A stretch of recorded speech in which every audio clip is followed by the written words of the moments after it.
For an entire generation, people have experienced Star Wars the only way it's been possible, on the TV screen. But if you've only seen it this way, you haven't seen it at all. This is the podcast you're looking for. We've been waiting for you. The force is strong here, even stronger than the coffee. Hi, this is Mark Dodson, voice of Salacious Crumb and the Gremlins. Yum, yum. And you're listening to Coffee with Kenobi with Dan Z and Corey Clubb. This is the podcast you're looking for.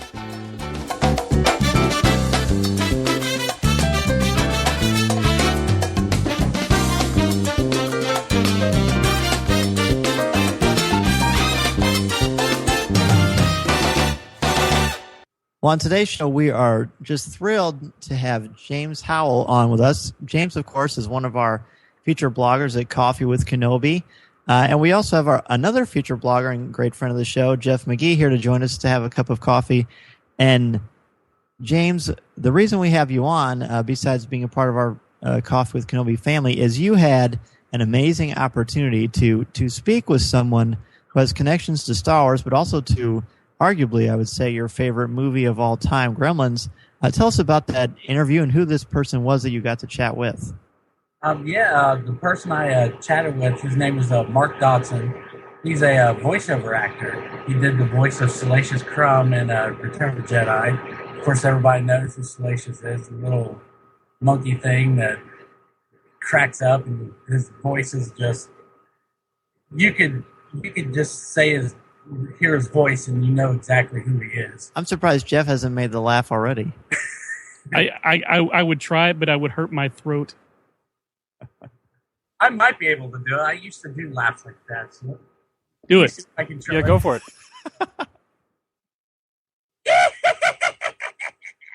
That's great. Pretty good. Yeah, that's really pretty good. That's great. And when Jeff said do it, I thought it was like we were talking to Palpatine as well. Do it. Yes. I get that a lot, actually. So anyway, you had this great opportunity, and how did you get in touch with Mark? How did this all happen? Well, first off, it happened when I was trying to set up a screening for Gremlins for the 30th anniversary. Because like you said, Gremlins is my all-time favorite movie. I've been a fan of it since I was 5 years old, even before I fell in love with Star Wars. So I was trying to get a theater screening of Gremlins, which unfortunately didn't happen. But Mark Dodson kind of found out about it, and he contacted me through Facebook, and he said he was willing to help out in any way he could. He just contacted you out of the blue? Yeah. Oh my! I can just imagine what happened when you got that. Yeah. Well, first I didn't recognize the name, and I did a little research, and I found out, okay, hey, this guy is actually the voice of most of the Gremlins that you see on film and stuff. So I was like, wow, this is impressive. So we got to talking, and we hit it off, and he sent me a bunch of autographs to give away at the movie show, which unfortunately didn't happen. But yeah, he's a really nice guy, and it's been an amazing experience. And just the amount of time we've been doing our show, when you get to talk to someone like that, the fact that he contacted you out of the blue, that's pretty awesome. Yeah, I was impressed. Yeah. And was there a lot of interactions through the phone before this happened, or email, or how did that work? It was mainly just email messages, and the first time I talked to him was when I did the actual interview. Wow. Were you nervous? I was terrified. You can probably tell it on the interview too, especially because most of the time I'm just sitting there like, I don't really know what to say. No, you know what, James? The best thing is, though, you didn't do what I was expecting to hear. I never heard you go, remember when you did the voice for all the Gremlins? That was awesome. Chris Farley. Yeah, that's exactly what I would have done. That's funny. No, it was a good experience. I really enjoyed it. Well, I think our listeners will most certainly enjoy it. And the reason we have Jeff on is Jeff did an incredible thing for Coffee with Kenobi. He took the time out of his very busy schedule to edit this interview for us and put it together And besides just being an awesome guy anyway, there's never a reason not to have Jeff on because he's such a fun person to speak with anyway. But so Jeff, we want to thank you publicly for all you did for James and getting this interview together. It's really fantastic. I don't have a problem. I was happy to do it. It was a good excuse to just sit and listen to this thing a few times because, man, he is fascinating. And it was actually a fairly easy edit because it was basically like James was just sort of winding up a toy. He would ask a question and Mark would just talk and talk and talk. And he had story after story. It was really fascinating to listen to. It's definitely worth a listen, and people are going to love hearing it. So we're just going to jump right into it right now. Without further ado, here is James Howell's interview with Mark Dodson. Thank you for listening to Coffee with Kenobi. Normally, your ears would be filled with the dulcet tones of Dan Z and Corey C, but the host of this podcast is James Howell. I am a blogger for Coffee with Kenobi, writing under the username Yoda's House of Pancakes, or Whitehop for short. My guest is a veteran voice actor with over 30 years experience. He has provided voices for zombies on George Romero's Day of the Dead and many of the characters in Ewoks, The Battle for Endor. But he is perhaps most remembered for his signature laugh as the fan favorite Salacious Crumb in Return of the Jedi, and the mischievous creatures in my favorite movie of all time, Gremlins. Mark Dodson, welcome to Coffee with Kenobi. Thank you for agreeing to chat with me. Well, thanks, Jim. I appreciate it. Thanks for having me. Hey, it's good times. Before I begin, I would like to publicly thank you for your generosity. I was trying to set up a screening for Gremlins, and Mark was kind enough to send autographed photos to give away. Unfortunately, the screening didn't happen, but I appreciate the help. What'd you end up doing with the pictures? Who got them? Right now, I've got them, but I send them back. Okay. No, I'm just kidding. No, I think I might give them away to the listeners of this podcast. I think you will now that you brought it up and you've got listeners going, well, wait a minute. No, we're going to want something. Okay, at the end of the podcast, I will give details on how to get your autograph Mark Dodson. All right, cool. Good. Cool. So, Mark, it's good to have you here. How you been? I've been good. Life's good. Just not too exciting, which is probably good. Okay. So, why don't you tell us a little bit about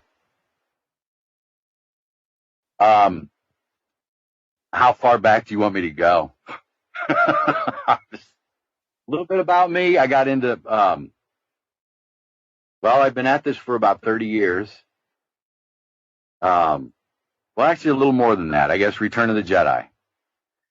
And that would have been, 32 years? And I got into it, as a kid, I think most kids impersonate and do that kind of thing. And I was really into doing impersonations. Of course, I grew up when we would impersonate people like W.C. Fields or Humphrey Bogart, or, those were the people that everybody that the professional Rich Littles and those guys were all doing. So those are the people I tried to do. And, I always thought it was fun, and I was told I was good at it, but that was family telling me that. So, they always tell you you're good at stuff. So, which is good. But I've told this story. I'll tell real quick. In the 5th grade, we had to do give a speech and on how to do something. And I did a speech on how to do voices, which is kind of, I don't know, ironic, I guess. I don't know. But I did that. And I remember everybody really liked it. And the kids, really thought it was great. And so it was always something I kind of played with. And then growing up, my parents were really into movies, and we'd go to the movies. They'd take us to the movies, and they could tell you who different actors were. So I was really aware of all of that. And I decided I wanted to get into the film business. I wanted to make movies. I was a big Hitchcock fan, Charlie Chaplin. I was born in 1960, so that gives everybody kind of an idea of, you know, the people that I was into. And so right out of high school in 78, I went out to Los Angeles, and I wanted to be a director, producer. I wanted to work behind the scenes. And I was ready to do whatever it took. You know, I went out there thinking I'll empty trash cans at Warner Brothers if that'll get me started. And I ended up not emptying trash cans, but I actually ended up being a laborer for Lucas up at Skywalker Ranch. Because I fell in with Lucasfilm in Los Angeles, but then shortly thereafter, they were closing down the egg company over by Universal Studios and moving up to Marin. And I said, I'll do anything if I can just stay around you guys and go up there. And they said, well, we need laborers and carpenters at the ranch, at Skywalker Ranch. You want to do that? And I said, yeah, if that keeps me around. And then if something opens up, if you guys will give me a chance. And they said they would. And at the time, ILM had been going on up there. They already had all that. And of course, everybody knows now that most of the shooting was done over in England. And so special effects, editing, sound, that was all being done in the U.S. So that's what happened. And I went up there and became a laborer. And I actually carried the lumber and swept up after the carpenters at the building right next to Sprockets, which was Ben Burt's place. And I literally helped to build that place. And then Ben called me for an audition. And I went into that studio that I had carried the lumber in for them to build. And that was my first, that was Return of the Jedi. Wow. So were you ever? No. I was over at ILM. I saw a lot of the special effects and things that they were doing over there. I'd go over and see what was going on. They were real cool about that. Come on over and watch us blow something up. I mean, literally a lot of stuff like that. Like when they were getting ready to blow up something, they'd always, hey, everybody, we're going to, like they were working on Amityville. Was it Amityville? No, not Amityville, Poltergeist. I remember them. We're going to blow up this house for Poltergeist. You got to come see it, you know, and stuff like that. So that's great. So that's the kind of stuff I got to see. That's cool. So you just got to hang out on other movie sets and stuff while you were. Right. While I was really working there. And then I did get moved out to the ranch when we finished what was the Kerner Company and Sprockets at ILM. And that was just temporary until the ranch was built. So then when I went out there, they made me they made me an apprentice carpenter out there. And then that's when Ben, once I was out there, then they started using the studios over there in San Rafael and called me to come over to there. And I was kind of I was like, wow, I walk in and I hadn't seen it completely finished. And I walk in, I'm like, wow, this is the studio I carried all this lumber for and swept up and cleaned up in. And it's beautiful. Wow, this is cool, Ben. Thanks. You know, that's how it was. And now I'm going to do this. And so, but see that, like I say, that was really that was unexpected. And then the other story I'll tell is that when I was 10 years old, this was a big thing for me. This is one of the biggest, when I really thought I would like to do voiceovers, possibly.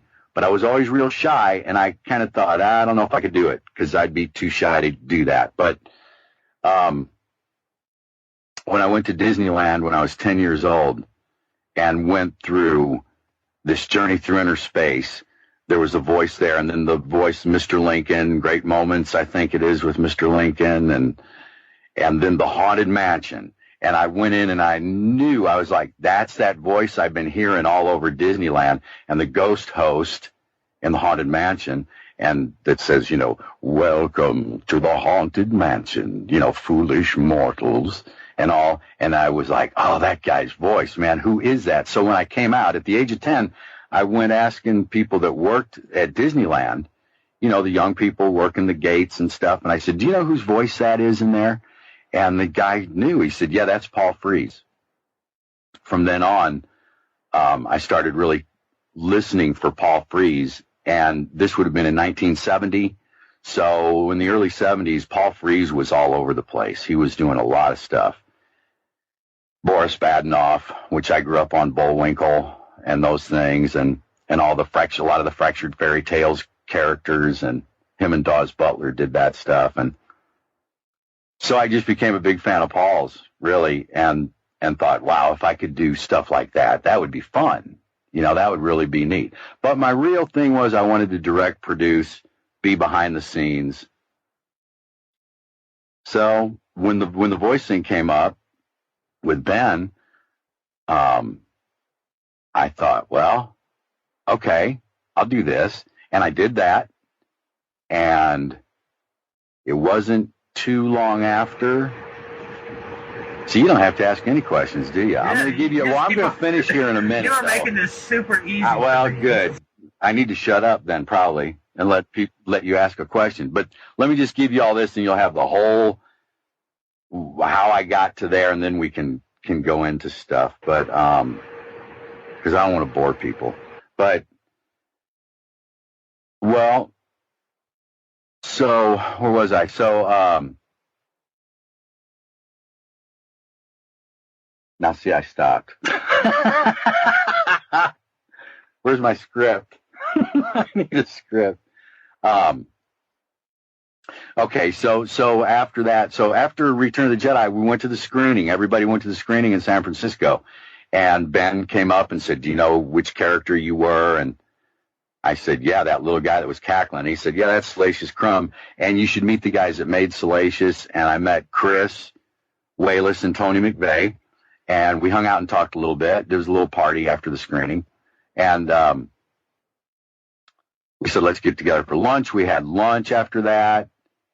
And I said at lunch, wouldn't it be great if there was a whole planet of Salacious Crumbs? Thinking that'd be a lot of work. and they said, yeah, they agreed. Yeah, they're like, yeah, that'd be great. I think it was like 6 months later they called. Chris called me and said, do you remember at lunch when you said it'd be great to have a planet of Salacious Crumbs? And I said, yeah, with bated breath. And he said, well, there is. But the planet is Earth, and they're called Gremlins. And Spielberg is doing this movie, Gremlins, and they were asking if we knew who did Salacious. We told them it's you, and they want to know if you'd be interested in doing the voices for these Gremlins. And I went, well, yeah. Like I didn't really have to, yeah, that's how I was. He said, okay, well, here, call this guy, Mark Mangini. And he gave me his number and said, call him. He's doing the sound. And I did, and they had me come to L.A., and so I went and did that, and I got the parts, and I did that. Well, after that, I thought, well, maybe I wasn't so bad at doing voices when I was younger. Maybe people weren't just saying that I thought I was good. So I put together a demo. I made a cover letter, and I thought, okay, I'm going for the studios I want to work for. Disney, Warner Brothers, Hanna-Barbera, Deke, all these different, and I thought, I'm just going to get the names, and I got the names of the casting directors at those studios. I sent my demo tape, a cassette tape, which we did back then. And about a month later, I started getting responses from those. All of these casting directors saying, wow, you really have some talent here. We're interested. We'll be calling you for an audition as soon as something comes up. And sure enough, that's what happened. They actually did. And, well, the rest is, I hate saying history, but that's how it all happened. And they started calling me. I started booking things, a lot of incidental characters, not lead roles. That's where they start you.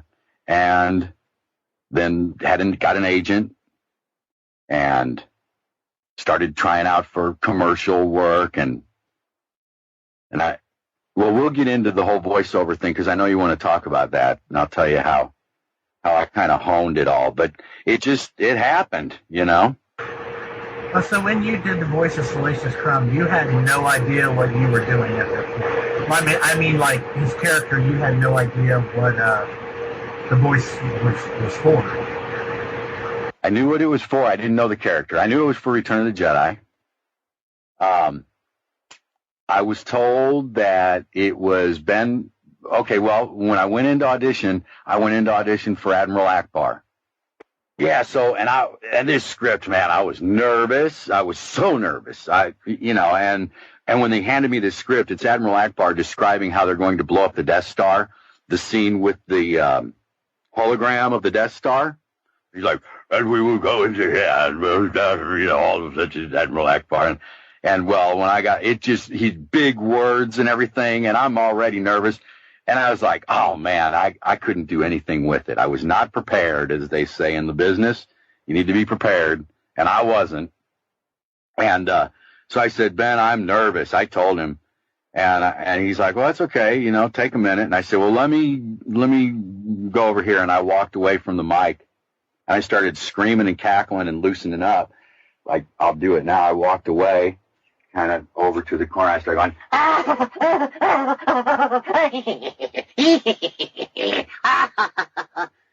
I walked back, and I'm like, all right, okay, let's try it. And he says, no, just a minute. What you just did over there, I have a character that I think that's going to work for. And I was like, okay. And he says, all right. He says, you're a little creature. You're kind of a monkey. You're a cross between a monkey and a bird and a rat. And he described his scenes. He said, now you're sneaking into a castle, and there's a big giant in this castle, and you're sneaking in. Give me some sounds in that kind of a voice. Give me. And so I started, and I just started doing things, and then he described, and he went through, and now you see some cheese, and you're excited, and you did that, and then now you've grabbed the cheese, and you're going to steal and it's the giant's cheese, and so and I started, and he says, now the giant sees you, and you're scared, so I went I started and all these things, and went through a whole scene. Now the giant's got you. He's holding you, and you're mad at him. Tell him you're mad at him in gibberish, and I did all and and when people ask me, the scene where Salacious is hanging up and R2-D2 has zapped him in the butt after he took C-3PO's eye, and I'm screaming back. Well, actually, that's what I was doing. I was telling a giant to go screw himself because he's trying to take the cheese back is really what I was doing there. And then he had me do what they call wild lines. He's like, now give me some laughs, give me some cackles, give me some more screams, give me just wild, And that was about a half hour of all that. And he said, thanks, I think I'm going to use this. And I didn't know he'd used it till we went and saw the movie, till we went to the screening with everybody. And when that came up, I knew right away. And I was sitting there with my wife, and I just said, that's me. She's like, what? I go, that's me. That's what I did. I know that's me. She's like, oh, cool. All right. And sure enough, it was. That's amazing, because, that character has just become so iconic, I think, in the Star Wars universe. Well, he's just a cool character. I mean, his look was so unique. At the time, he was so unique. I think Tony McVeigh and Chris Wallace, honestly, I just think he was just such a cool-looking character. And then Tim, the way his puppeteering was so great. And I guess the voice wasn't bad. it all came together. But he's just a cool looking little guy. I don't know. I like him too. I think he's one of the coolest little creatures of the Star Wars creatures. He really is, and I think a lot of it has to do with his laugh, because I mean that laugh is just so memorable that it sticks. But yeah, well, it helped. I mean, it certainly did something, but it's, you know, in all these kind of things, especially when you do voiceover, well, any part of any film, TV, any of that stuff, there's so many people involved, and that's what makes it happen. It's everything coming together right, you know, no matter what it is. I mean, you know, I don't care the greatest actor. There was a really great director there with him. That's right. It's all a collaborative process. So, okay, moving on to my favorite movie of all time. Yay!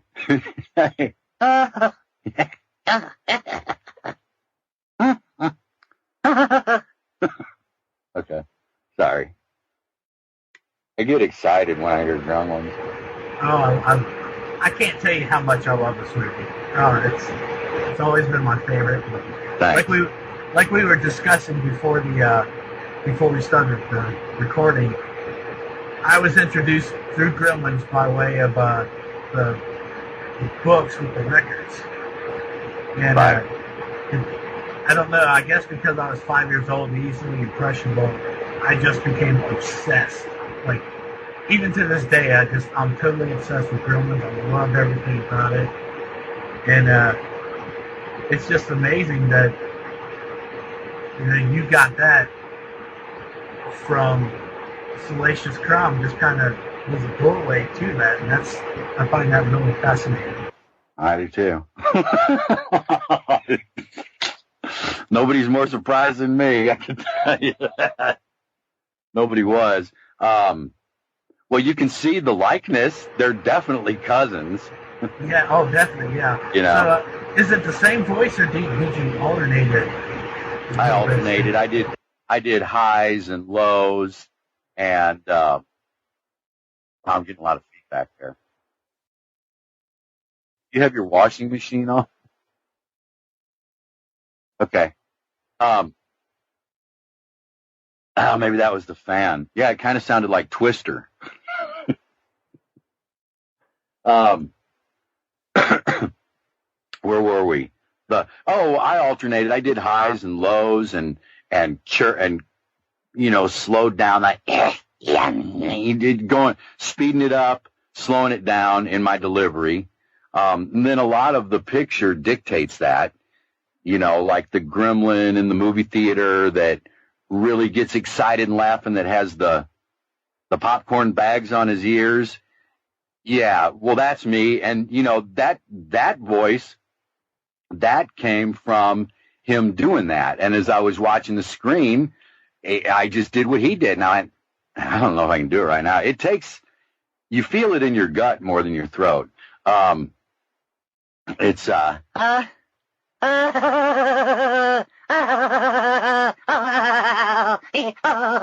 you know, is that because the way his head was going and everything, I just did that. I just, you know, and there it was. So like I say, what their actions and their head movements and their mouth movements ended up dictating a lot of what I did. A lot of the most direction that I would get when I would do a section, you know, we'd do about 10 seconds at a time, would be, that one sounded a little too human. Put a little more of the gremlin back in it. So, and that's just making it more gurgly, I guess, more guttural, gives it more of that creature sound. And they also, Mark Mangini, who did the sound, then also to get separation from the characters, they would pitch some up a little bit.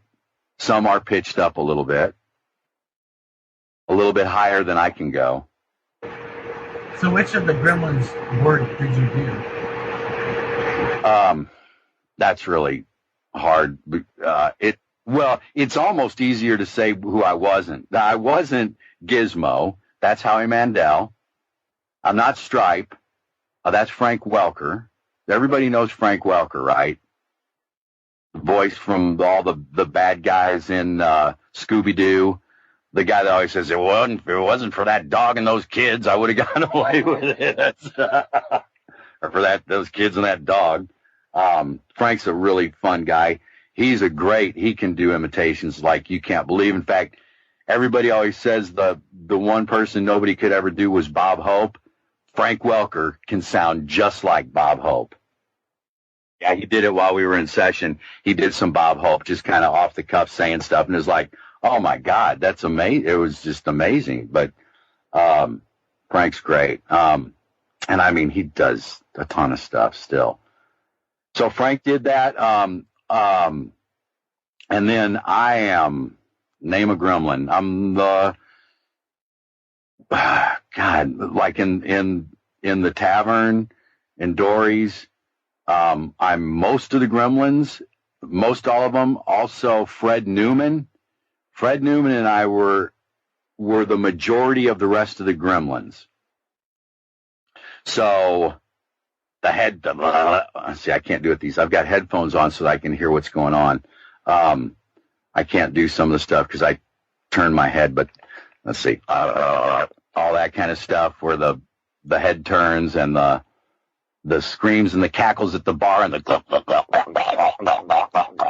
all the drinking and, we just do it over and over, and then they take variations of it and speed some up and leave some the same. And playing cards, I'm the one that's dressed like a woman that gets mad and that catches the one cheating. Oh, yes. Yeah, I'm that one and starts bitching about the cheating going on. Because, gremlins don't cheat. And the one, let's see, the one that's the one on the fan that wow wow wow wow that goes flying off the fan. The flasher, hey, I don't even remember now, but I think that's probably what I did, something like that. The flasher, let's see, the one swinging that says, hey, kid, hiya, hiya, hiya. That when I don't know if your people have ever noticed, that's what he says.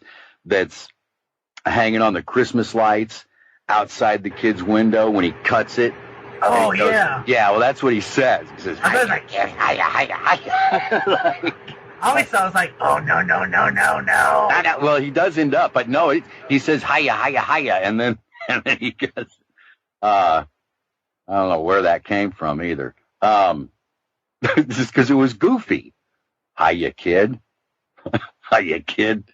But, and then the movie theater, the one spinning on the projector, the one I told you, the one with the popcorn bags, and then when we sang Hi, It's Off to Work We Go, I think we sang that about 30 times in different gremlin voices.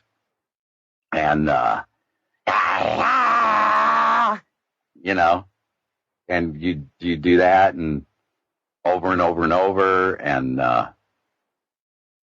it just on and on. I mean, I'm a lot of gremlins.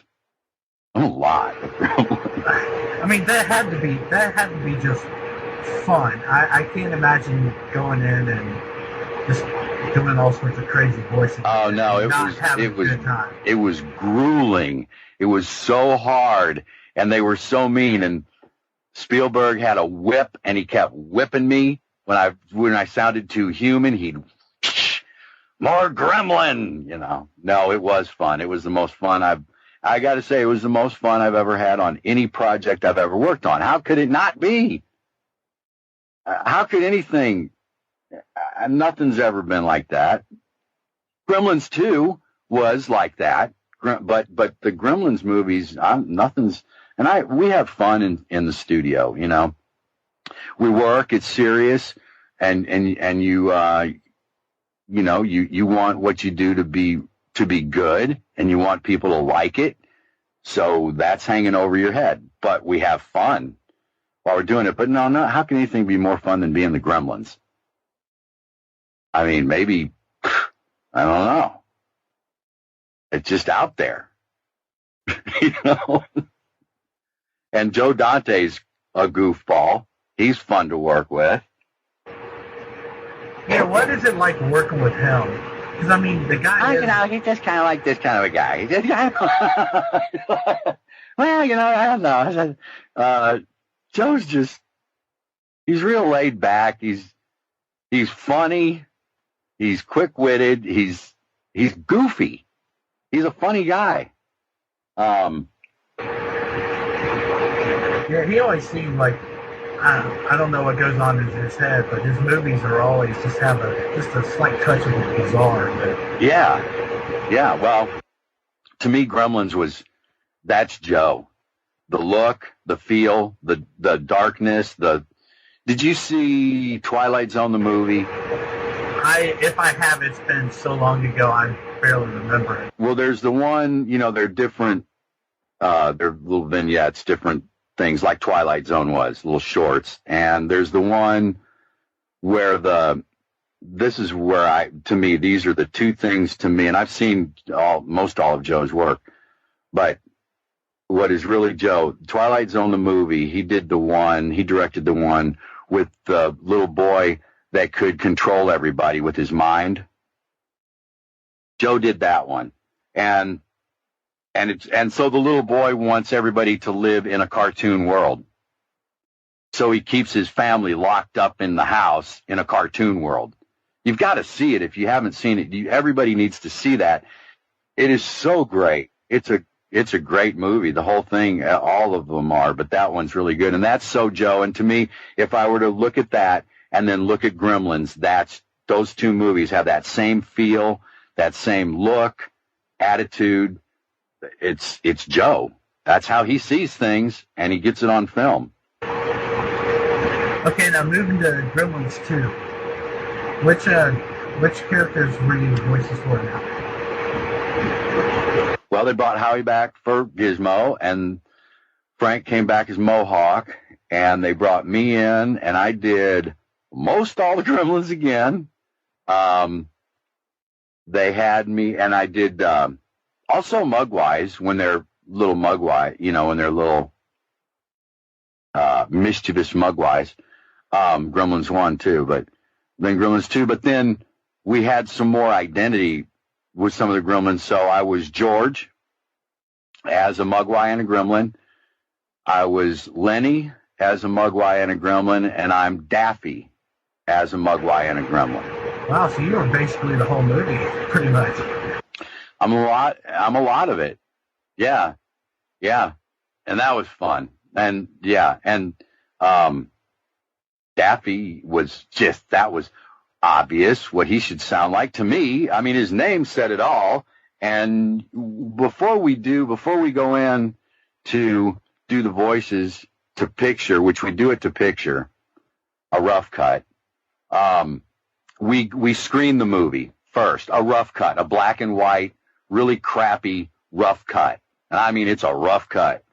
And so when I saw it, and then after that, and then we sit down at a table and go over things, and they're like, so what do you think, the one that was crazy, what do you think he would sound like? His name is Daffy. What do you think? And I was like, well, I think he'd sound like Daffy Duck.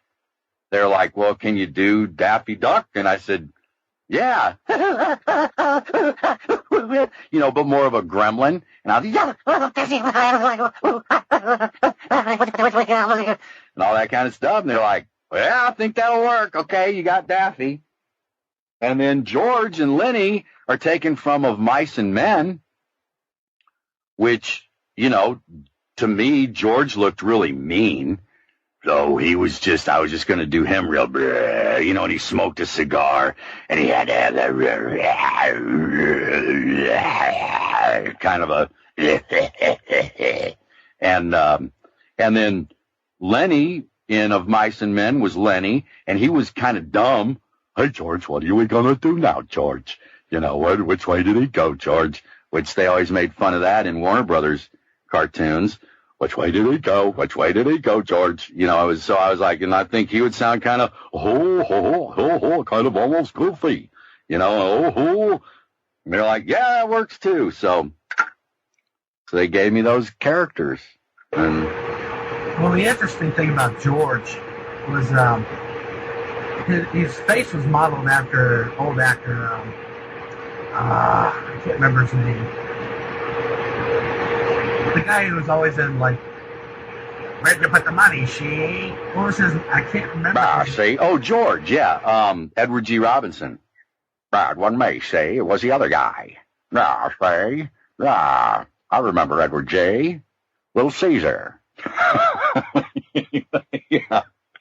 Yeah. See, I always liked Edward G. And in fact, that was somebody I did as a kid. Yeah. But that's who we grew up on. Us kids of the 60s grew up on, you know, the 40s and 50s reruns on TV. Right? Just like today, they're rerunning. Well, now they put stuff on the week after it's been in the theater. But back in those days, they waited a few years. Hell, they waited 5-10 years. And then all of a sudden, they were showing all the old James Cagney and Bogart and Edward G. Robinson. And you dirty rat. You killed my brother, see? Now it's curtains. You know, that's who you grew up. And we had it lucky because you got to admit, those actors back then had very definite sounds. They were characters. I mean, there was a lot of characters, so that makes it a lot easier to imitate somebody when there's something you can really grab onto. Yeah, definitely. I'm trying to think of my favorite actors like back then, of course, like Humphrey Bogart. I love Bogey. So yeah. Humphrey, yeah, Bogey, and I did all those guys. We all did. And then we did Bela Lugosi, and, you know, the walls of my castle are broken, the shadows are many, but come, I bid you welcome. You know, all that. Children of the night. They're easy, and Boris Karloff. You know, you had to see Boris. Oh, welcome to my castle. Or better yet, of course, he did the Grinch. You know, he narrated all the Who's down in Whoville. And it's just, I love those guys. I still steal from them all the time when I do characters for video games, but I don't tell anybody. What I do is I'll do this character, I'll be like, oh, Boris Karloff would have played this guy. And I'll think, I'll just do a bad Boris Karloff because, you know, they won't even know, but they'll think, oh, that's a great voice. And, you know, they don't know, oh, that's really a bad Boris Karloff.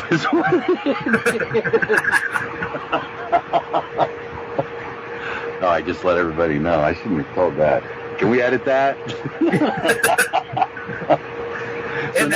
So now when you all see me on Star Trek Online and you hear one of those voices, you go, oh, that must be Dodson doing a really crappy Bela Lugosi. I just can't wait to hear your William Shatner. I'm sure that's great. I don't do William Shatner. I really don't. I like him.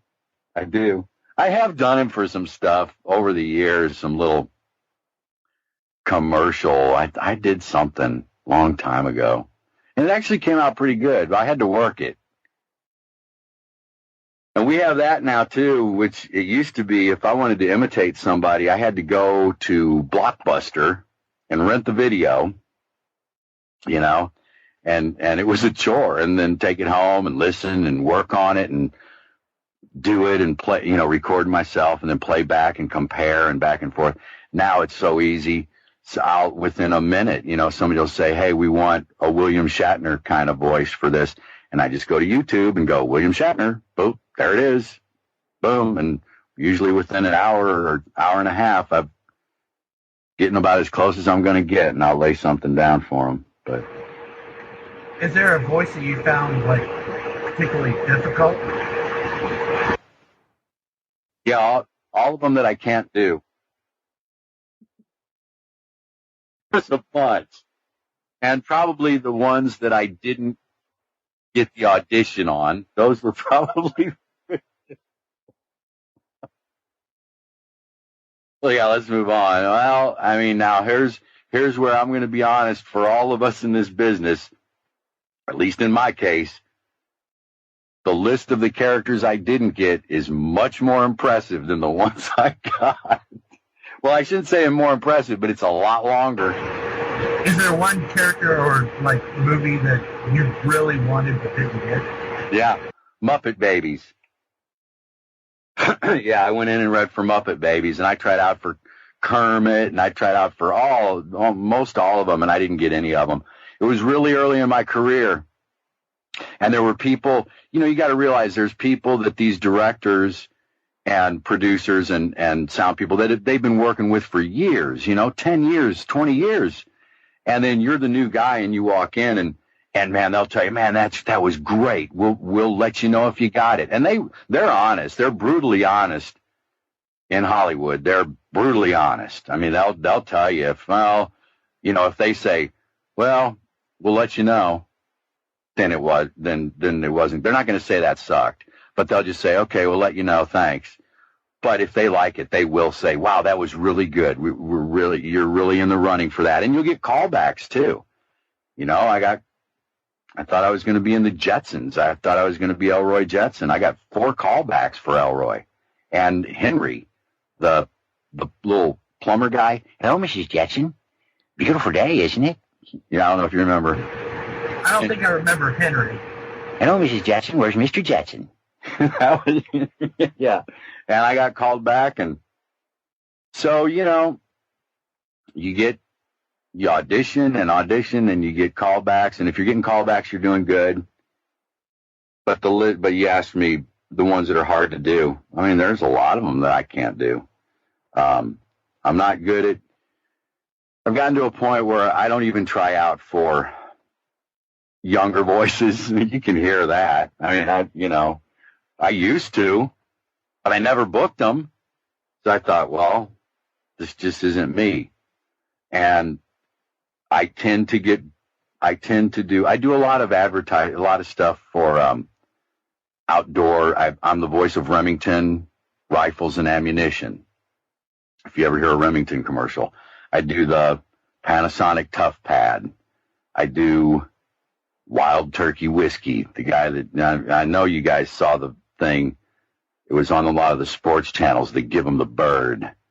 Yeah, okay, well, that's me. Or I say Wild Turkey, real Kentucky bourbon. Nothing else comes close. Give them the bird. That was me. So I'm good. I started saying, well, maybe I'm the alcohol, tobacco, and firearms voice now. I don't know. I'm the ATF guy. But then, sometimes I will do a lighter read, like for Panasonic. During the Olympics, I did some stuff for Panasonic that was pretty much, it was like, I can't remember the copy. It was, this is an amazing world, and it's this kind of a thing, and it's real, at Panasonic, we do this and we do, and it was very smooth and nice and friendly.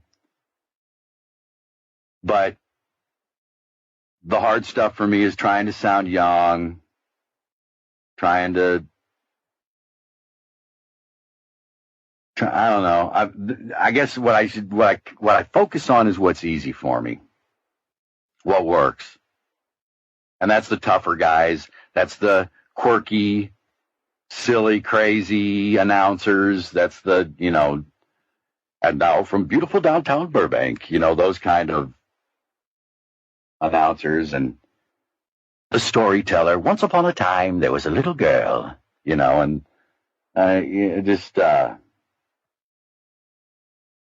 and creatures. And I love doing creatures, and I love doing the dark characters. So I do a lot of dark.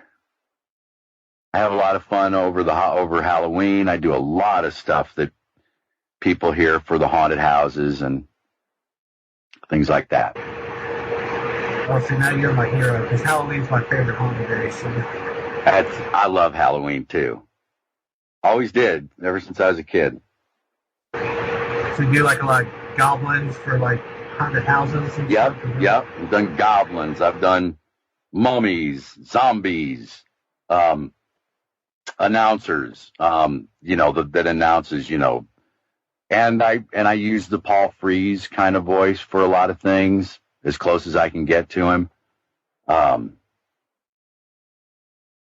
So, ghost host. I'm ghosts. I even do witches sometimes. I even did one haunted house. They had me do the Crypt Keeper.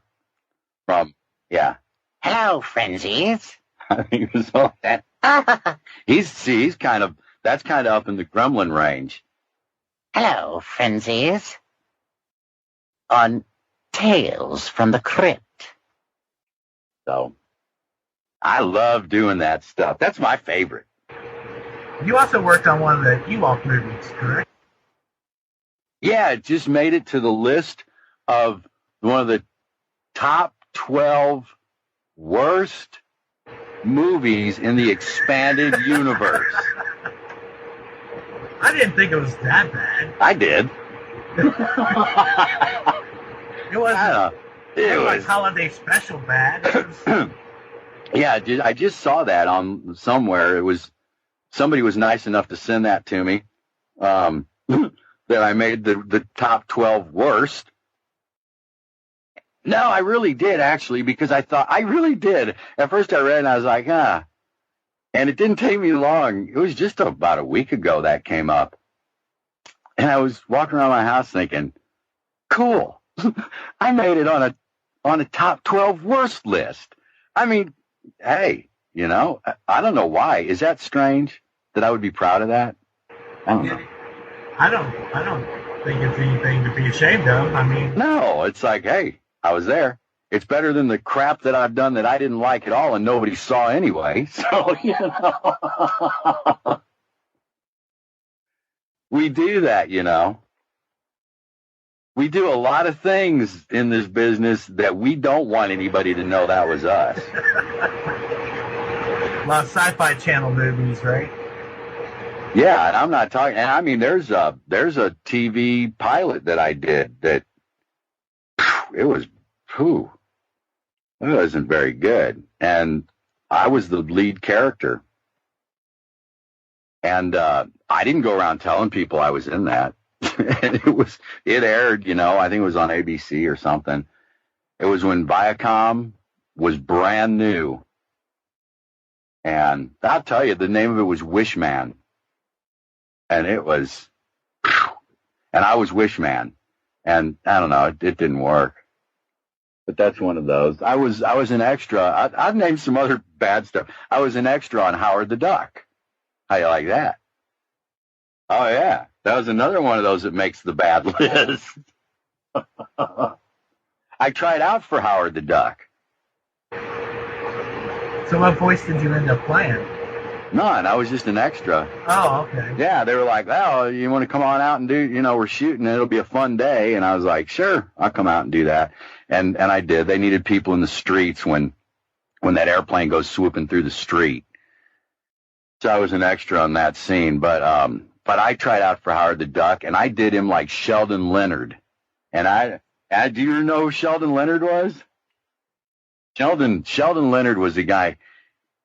He kind of talked like this, and he always had a cigar, and he always played a producer, and he really was a producer. I think he produced Danny Thomas, was one of his shows, the Danny Thomas Show. But Sheldon Leonard, and he kind of had this, and in fact, he's the bartender in It's a Wonderful Life, I believe. And I did him like that, and they were like, "No, we just want your regular voice." And this was when I had a young voice.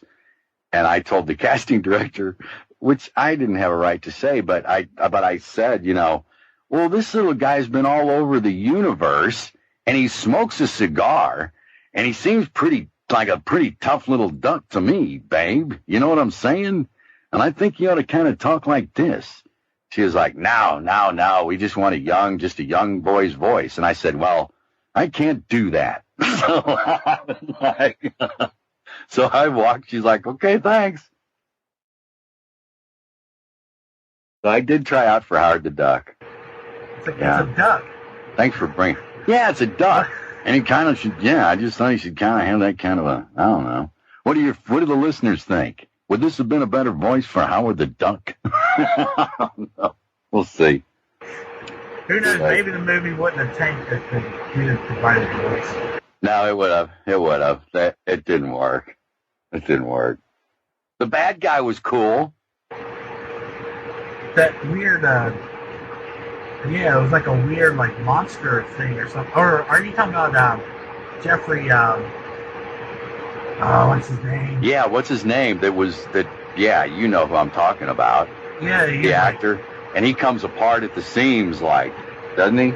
Yeah, because my favorite line in that movie was when he's kidnapped Leah. I can remember these names any other time. I know, me too. Girl from Back to the Future. Right. Leah Thompson. Right. And right. And he's just like, I think he's trying to transfer his essence into her or something, but he looks at her and he goes, I want your body. I don't know, that line just always stuck with me. Yeah. But yeah, he was cool. I think, well, I don't want to get into Howard the Duck, but it just didn't work. It was too much of a suit. Yeah. Speaking of television shows, I've heard a rumor, and I don't know if you can clarify this or not. I always heard a rumor that there was a pilot made for a Gremlins animated show. Do you know anything about that? Yeah, I know that you're talking about years ago after Gremlins. I don't think there was ever a pilot made. There was talk. There was talk of doing an animated Gremlins for Saturday morning, a series. But I don't think they ever did do a pilot. I was hoping they did because I've been trying to find that for years. And so you're probably right. They probably never made it, or else it's in a box somewhere. You would have. Oh, it would have gotten out there by now. Somebody would have. Yeah, it would have been out there.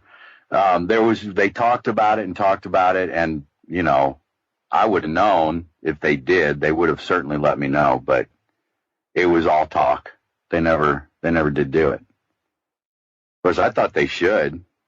I thought it would have been fun.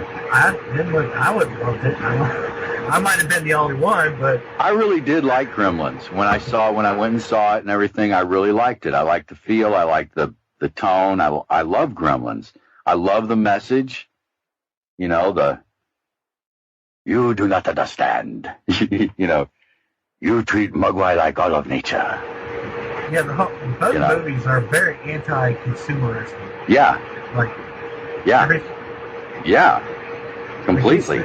These things that we love will kill us in the end. Yeah, if we don't treat nature right, it will come back and bite us. And it will kill us in the end, like you say. So I really did love Gremlins. And honestly, Gremlins 2 I liked. I loved Gremlins. I liked Gremlins 2. I'm the same way. I'm kind of indifferent towards Gremlins 2. I mean, I don't love it, but if it's on, I'll watch it. But I don't have as much love for that one as I do the first one, if I'm being honest. Yeah, no, that's fine. I'm the same way. And there again, it's that feel that Gremlins had a feel, a tone about it that I don't think it had in the second one. But it was something totally different that nobody's ever seen before. I think people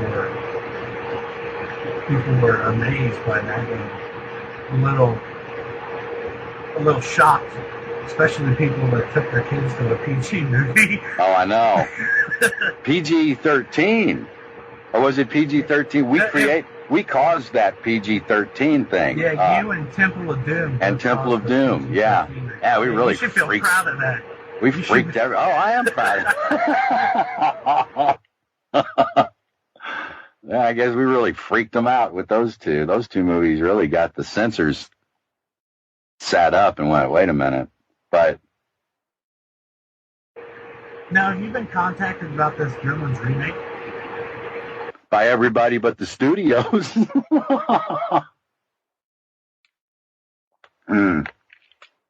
Drinking my tea here. I've been hearing about it like everybody else. I actually saw Joe and got to hang out with him a couple years ago for a little bit, and we talked about it. And he said, and this would be the guy that would know, and he said at the time that another Gremlins has been in the, wanting to be done ever since shortly after Gremlins 2, that there's always been talk about doing a third Gremlins. It's always been out there. He thinks that they will. This was a couple years ago, he said, and I really think they will someday, and I think it'll be sooner than later now. And he said, but at that time they had no script, no idea what it would be about, who would be involved, that it's just, someday we're going to do this again. So I think they're closer now. I think it is going to be a reality. I think it'll happen over the next couple years. In fact, I'm hearing from people in the business that they're looking at more like a 2016 release. So there's no script right now. I know that. Last I heard, it was Seth Grahame-Smith was, I think, attached to the direct. That scares me to death. Well, that's what I've heard too.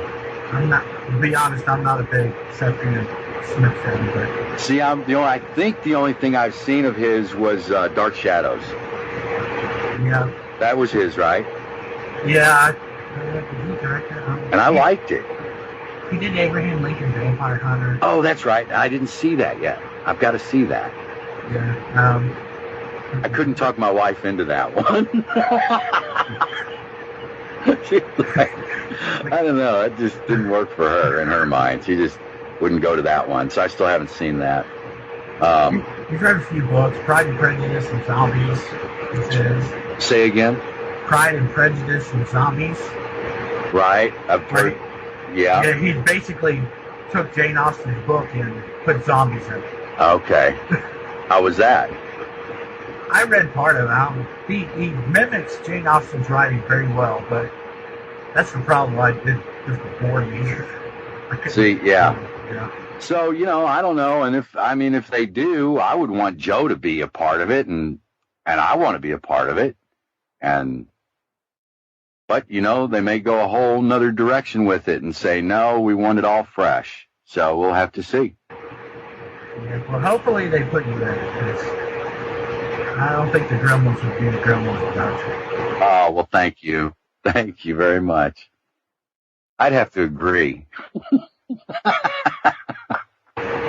Plus, I'm sure the check would be nice. It wouldn't hurt. Yeah, it wouldn't hurt. That has been a very good Star Wars, and Gremlins have been very, very, very good to me. I do these conventions, and it's just incredible to me. I love it. It's really great. I'm blown away every time at the amount of people, at the fans, because that's a 30-year-old movie. A lot of movies have come since. So for that to still stay at the top of people's list, it feels really good. I'm proud to have been a part of it. Yeah. I'm even blessed, Gremlins. man. That's like I say, nobody's as surprised as me how big those movies. Well, the Star Wars, Return of the Jedi, of course, we knew, but nobody knew it was going to last this long. No, it's amazing just how the longevity of Yeah, it's going to go on forever. It is. Yeah, it's hard to think of very many properties that have had such an endurance. I can't. Star Trek, but even Star Trek, I don't think has the marketability that Star Wars has had. No, it certainly hasn't had. But yeah, Star Trek is up there, but the fans make it. You guys make it. I mean, I can sit here and record stuff all day long, but if people aren't into it and liking it, then I'm just doing it for me. I'm just entertaining myself. And that doesn't really pay the bills. I can tell you that. So, just it's the fans. We have the greatest fans. I mean, you always hear people say, "Oh, we have the greatest fans," but I don't think there's any fans like. And I'm talking about Star Wars now. There is nobody that can ever say they have better fans than Star Wars. There's no way.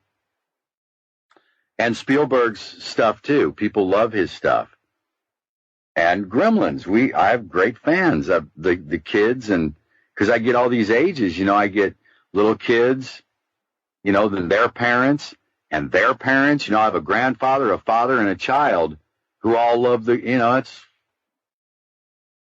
it feels good. Yeah, because even Gremlins, I mean, they're still making toys from that today. I mean, it's not as big as Star Wars, but there is still a good presence. Yeah, there really is. Culture. There is, and when I do the conventions, it's pretty close on how many people want Gremlins pictures, autograph pictures, and Star Wars. It's pretty close.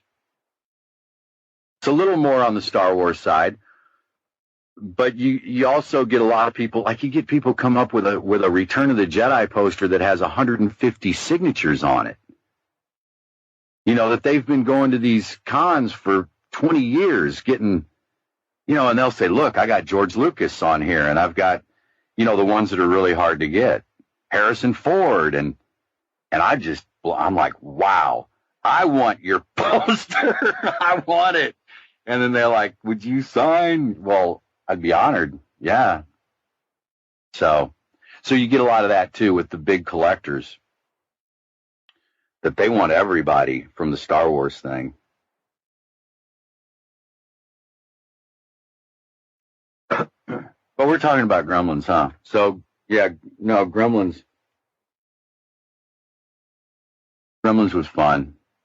Way more fun than Jedi. I mean, Jedi was a half hour, and Gremlins was weeks of cackling and screaming and laughing. And every morning when I come in, they're like, is your voice all right? And I'd say, yeah, my voice is fine. But, man, my stomach muscles, I'm hurting. So you have to tighten your stomach muscles to... You have to push. Yeah, you have to push.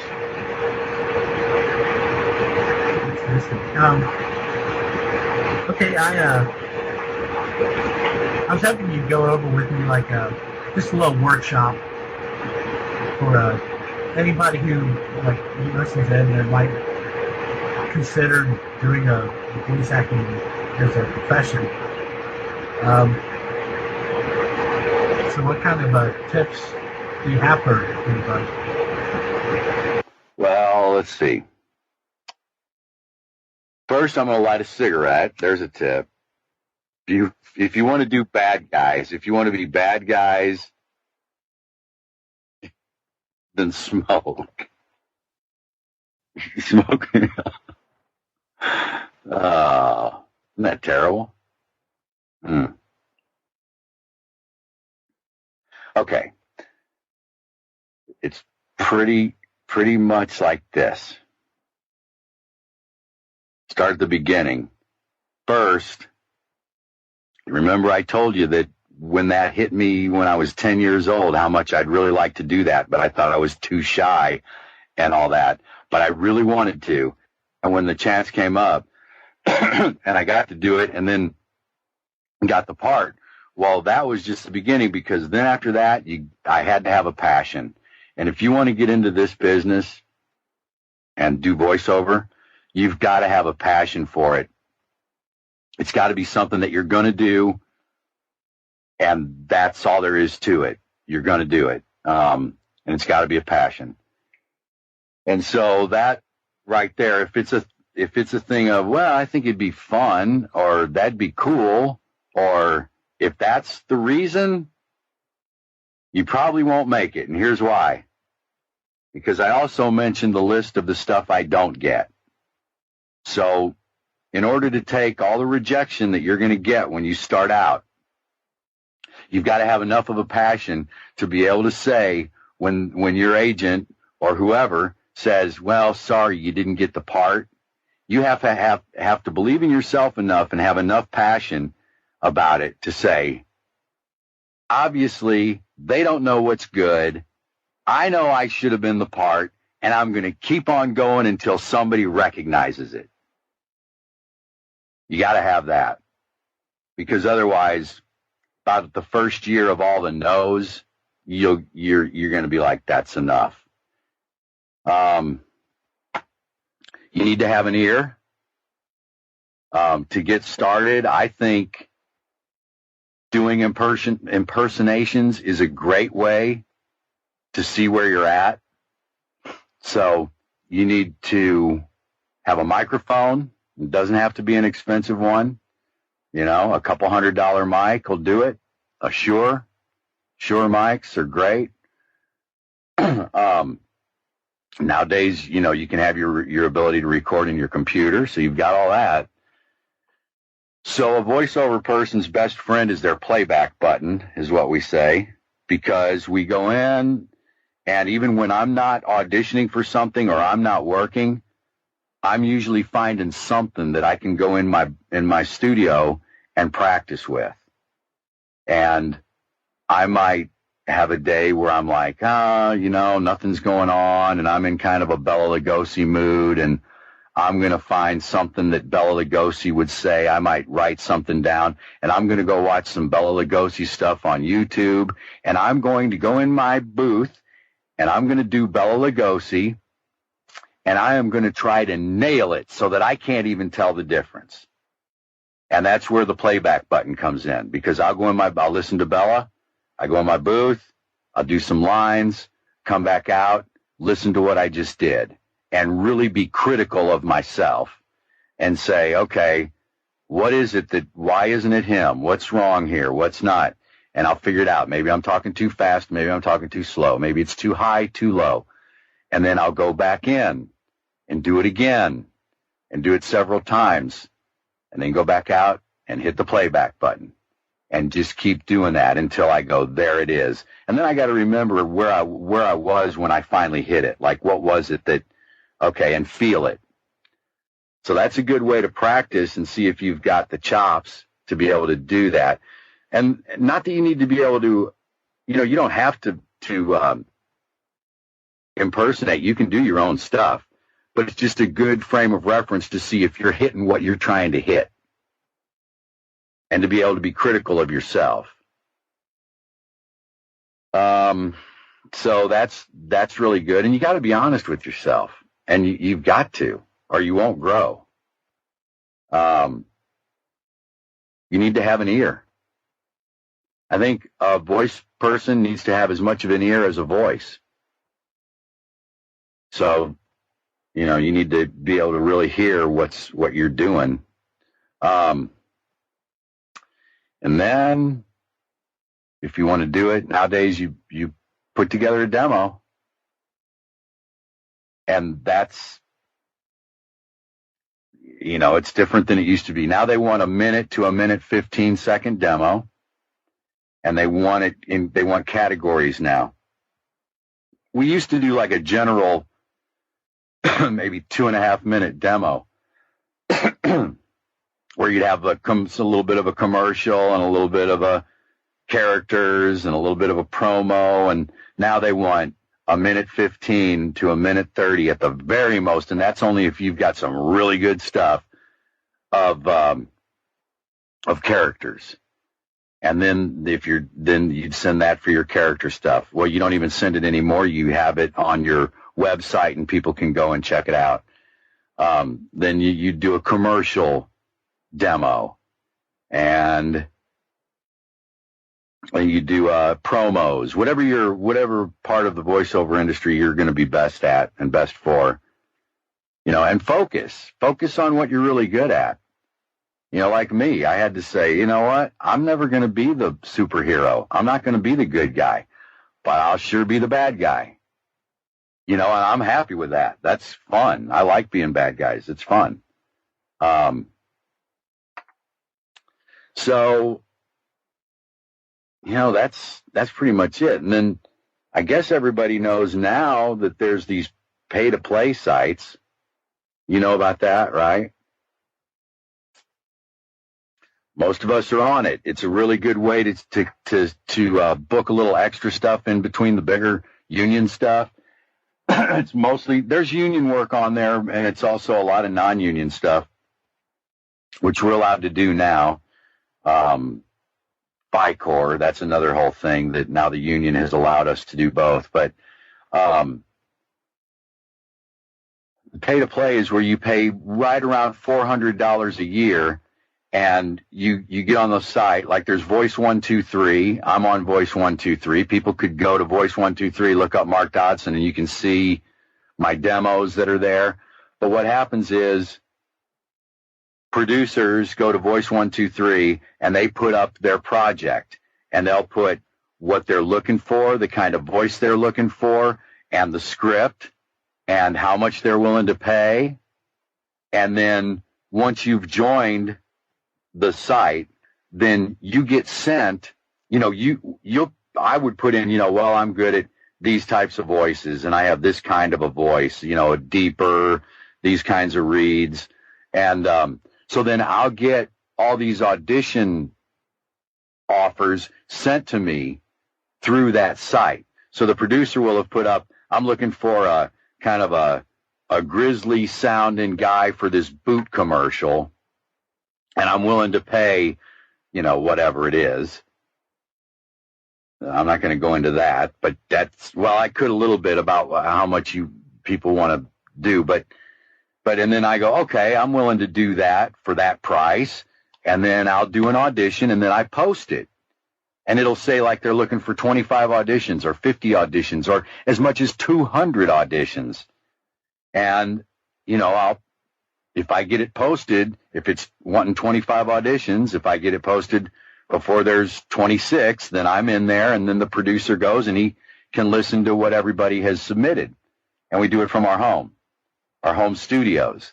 And then if you get the gig, then they'll contact you, and you'll go in, and they might direct you over Skype, or they might just say, we love what you did. Maybe you could do it a little more this way. Or they might even say, we're just going to use your audition. We're happy with that. And then they pay you, and you got the job. So that's a really good way to get into the voiceover business now. So that's the business. And then, you need to get an agent, and if you're in Chicago, New York, LA, St. Louis, any of the bigger top 20, 25 cities, there's a lot of advertising and a little bit of animation usually going on in your city, and there's always an agent, a local agent.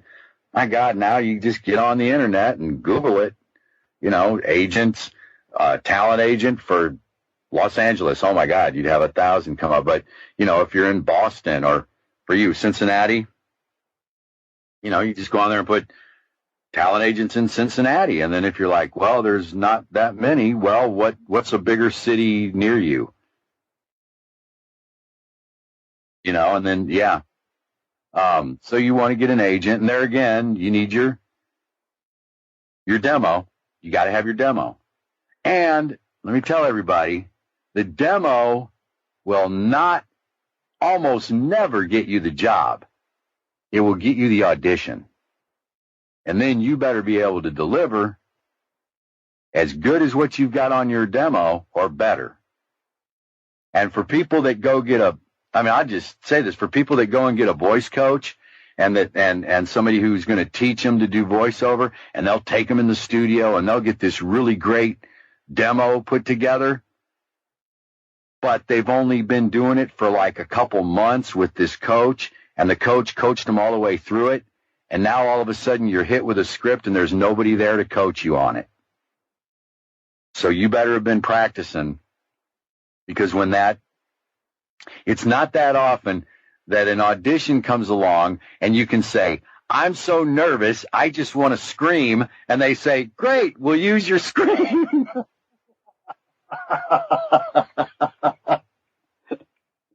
How the hell did that happen? I still am not sure. So that's when after that happened, I did have coaching after that. Lucille Bliss, who was Smurfette. I took classes with her.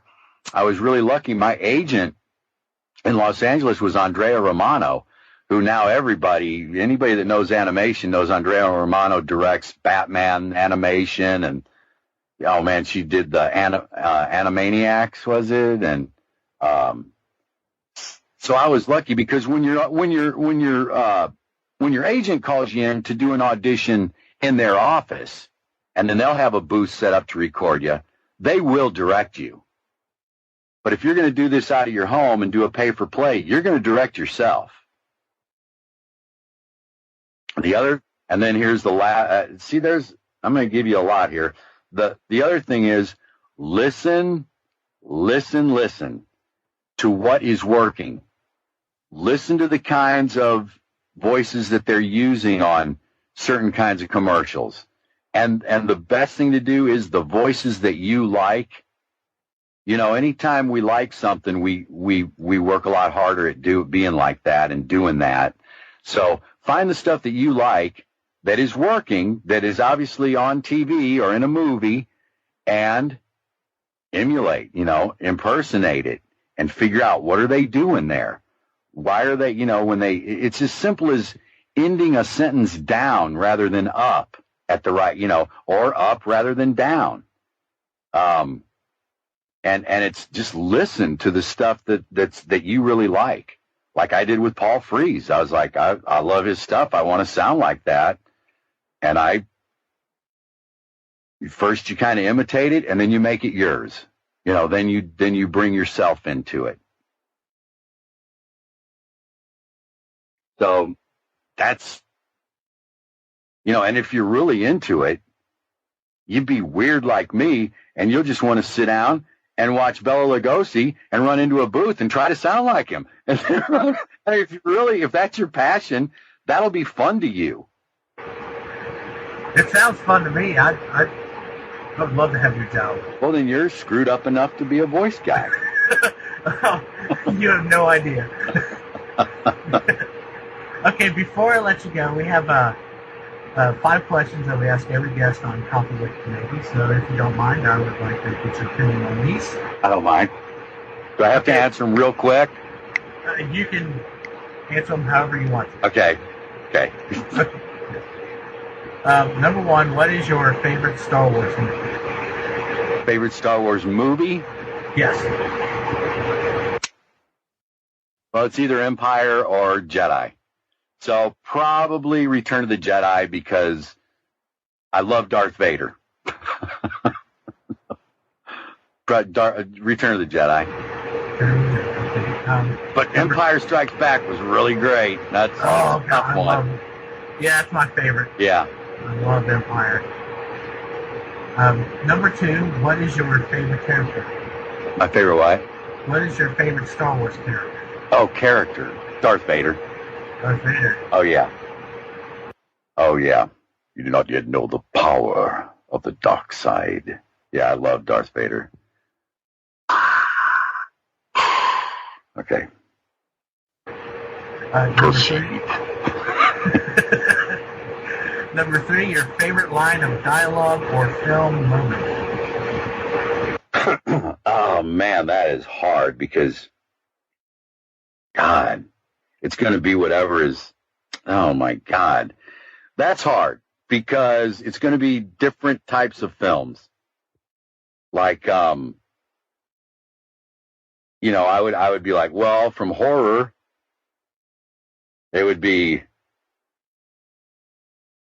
Bela Lugosi. It would be Dracula. It would be Children of the Night. What beautiful music they make. That would be, so from horror. And then I love Westerns.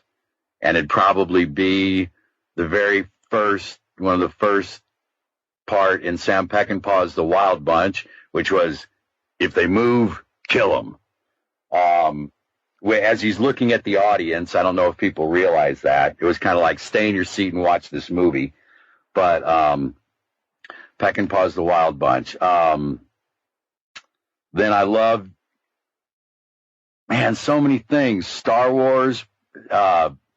It's got to be a Darth Vader. Probably the Emperor is far less forgiving than I. I always love that line. I love that line. So it's different. And then Cool Hand Luke. What we have here is a failure to communicate. I love that line. So I can't say there's one. Sorry. Should I keep going? You want to know? From animation, the Three Stooges. My Three Stooges favorite line is Curly. Is everybody dumb? I always thought that was a great line. I don't know. You got to see it. Or, that's not a vernacular. That's a derby. That's another. When the judge says, drop the vernaculars. He looks at the derby in his lap and says, that's not a vernacular. That's a derby. That just kills me every time. Okay. Okay, number 4. If you collect, what is your favorite collectible that you own? Say it again. If I what? If you collect, what is your favorite collectible that you own? That I have? Yes. My Gremlin. Which Gremlin do you have? I have one of the villain Gremlins. He's from Gremlins 2. That what's his name gave me? That made the Gremlins for Gremlins 2. Rick Baker. Rick Baker had me come over when we were finishing up and had me get my picture taken with Daffy, and got to hang out over there a little bit with him while they were doing a gorilla thing. And he said, well, I wanted you to have this. I think you should have him. And it's one of the green Gremlins. He was called a villain Gremlin. And he's a full Gremlin. He's a full that the hand went up in. He didn't have any of the wires. And I have him. He's my favorite thing for sure. Wow, that's great. I see like Gremlin props on eBay every once in a while. I wish I had the money. To get a Gremlin? Yes, I want a real Gremlin. I've had people want my Gremlin that wanted to buy it. I always tell them a ridiculous price because I'm like, well, you want to give me $2 million for him? I'll take it. But they're like, no, really, what do you want? I said $2 million because I don't want to sell him. So that's how much he means to me. Since you bring up you couldn't afford it, I would never sell mine. Nobody's going to. Well, if anybody listening to this interview that wants to give $2 million for a Gremlin, $2 million. Give me a call. I'll be the mediator. I'll take a 10% cut. We'll talk. Okay, the final question. I think Rick Baker would like you to call too. I think he might be able to get you a few of them at that price. Okay. All right, the final question. What particular messages or themes about the Star Wars saga resonate or speak to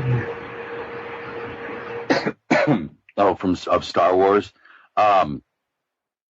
It's the power of good and evil, and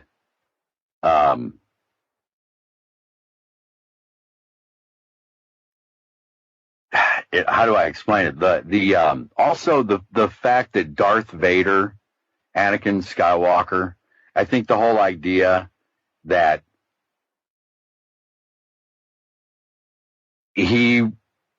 what he was doing, he believed was for good. He didn't see himself as an evil person. He thought that he was doing something that was righteous and good. But that we all know that it misguided. I always like that in movies. I don't know, with that kind of underlying thing of, I don't know, maybe because I play a lot of bad guys now, but that the bad guys always think they're doing something. Well, not all, but You know, do you know what I'm saying about Darth Vader? Yeah, nobody likes to think they're the bad guy. No. Everybody thinks that they're doing the right thing. No. I get what you're saying. And the whole fact, and I really kind of respect not the greatest. And I'm a dad, and the whole that he was Luke's father, and the whole fact that he didn't lay this is weird, huh? But that he didn't lay that on his son and daughter through all of that, you know. I think that with that whole underlying thing there, yeah. But you know, the good and evil, and the that whole part of it was just it's deep, you know, and I like that. It's deep and dark, and I like that part of it. All right, well, I think this will conclude our interview. Thank you for spending some time with me today. It's been very entertaining, and I think I learned a couple things, so I appreciate that. So you're going to go out and join the pay-to-play site right away? You know, I've been thinking about doing voiceover stuff for a while now, so, you know, I might just try it, see what happens. And I can thank you for that, for giving me the inspiration. Well, I wish you a lot of luck. I really do. You know, find your voice and go for it. You know, find what you're best at in this field, and focus on that and go for it. You know, who do you like? Oh, Lord, I don't. Whose work do you like? I don't know. Well, I grew up. I would have to say you, I guess, because I grew up like imitating Gremlins all my life. Wow. That's wild. Thanks. I just didn't know who it was at the time. So that was a big part of my life. Gremlins has always been there. So yeah, you. Wow. But you know, you don't like, as far as yeah, I'm thinking of, are you into any of the guys that do a lot of advertising, voice stuff for the promo guys, you know? Well, here's another thing that you should write down, is that's a real good way for you to see how to put your demos together and what kind of stuff to be doing. VoiceOver Universe. VoiceOver Universe has all the greatest voices are a part of that. Everybody can join it. You can, if you have a demo, you can put one up. If you're just wanting to get into it, it's free to join. It's free. And you can go there and listen to all the big name guys that are doing the promos for CBS and NBC and ABC and Fox. And you can actually go and check out what they're doing. You can go listen to their demos. And that can really help somebody getting in this business to see, hey, here's the guys that are making a living at it, and here's what they're doing. So, yeah, VoiceOver Universe, you'll really enjoy it if you're into that stuff. And so, you know, if it's your passion, go for it. Well, thanks for coming on board. We appreciate having you tonight. Is there any projects you're working on that you'd like to plug? What did I do today? I did some video game today. I don't even know how to say the name, and I have to go into the other room and grab the script. I don't. I just did some more Star Trek Online stuff, so go play the Star Trek Online game. Just did... I'm in the middle of 13 episodes of Bow Madness for Outdoor Channel. I'm doing that. What else? I just did this is something that people don't know. Oh, I don't know if I'm supposed to. Well, they didn't tell me not to say anything. Well, I didn't sign anything, and they didn't say don't talk about it, but Tabasco is coming out with a Chipotle Tabasco sauce. So I just did a thing for that. course, I just did a Remington, a really, really pretty Remington spot. And what else? I'm doing some conventions this year. I've got those if people are in the towns I'm in. If people listening want to find me, it's just Mark Dodson, and you can go to my Facebook, and then you can see if I'm going to be in your town and come by and say hi. And I know if you're a Star Wars fan, you'll be there anyway. I didn't have to tell you that. That's about it. I'm waiting for the call for Gremlins 3. I'm waiting. And I'm just like any working voiceover guy. I probably do 5 auditions a week, and I'm happy if I book 2 of them. And I used to do, when I first started, I would do 20 auditions, 25 auditions in a month, and I might book 1 every other month. So it gets better as you keep doing it. You do get better at it.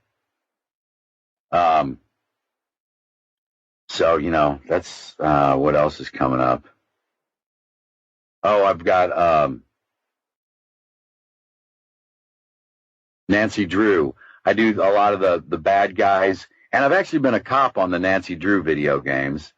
So if anybody is listening that's into the Nancy Drew video games, I'm doing that. I don't know. That's about it right now.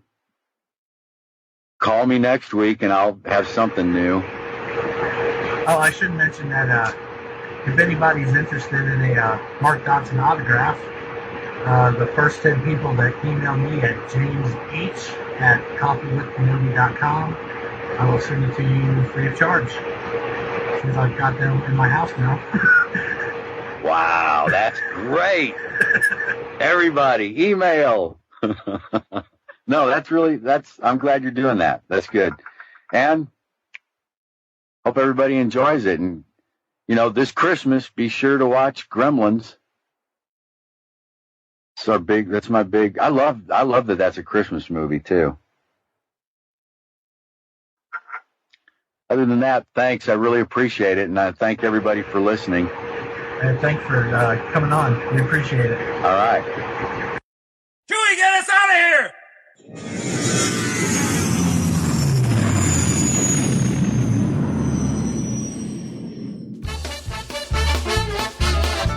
If you would like to respond to our question of the show, have a comment, or just want to say hello, send us an email or MP3 at feedback@coffeewithkenobi.com. Or if you have a specific question or comment for either of us individually, email us at danz@coffeewithkenobi.com or coryc@coffeewithkenobi.com, or visit us at coffeewithkenobi.com and click on the Contact Us section, or comment on one of the stories featured on the site. If you enjoy the show, please write a review in iTunes. You can also like the show on Facebook at facebook.com/coffeewithkenobi, as well as keep up to date on our Twitter feed at twitter.com/coffeewithkenobi. You can also find us on Tumblr at coffeewithkenobi.tumblr.com. If you enjoy the jazz music, download the album Eye to Eye by Steve Torok on iTunes. Give the evacuation code signal. This podcast is not endorsed by the Walt Disney Company or Lucasfilm Limited. It is intended for entertainment and informational purposes only. The official Star Wars website can be found at www.starwars.com. Star Wars, all names, sounds, and any other Star Wars-related items are registered trademarks and or copyrights of Disney and their respective trademark and copyright holders. All original content of this podcast is the intellectual property of Coffee with Kenobi unless otherwise indicated. This is the podcast you're looking for. There's no one here. Move along. Move along.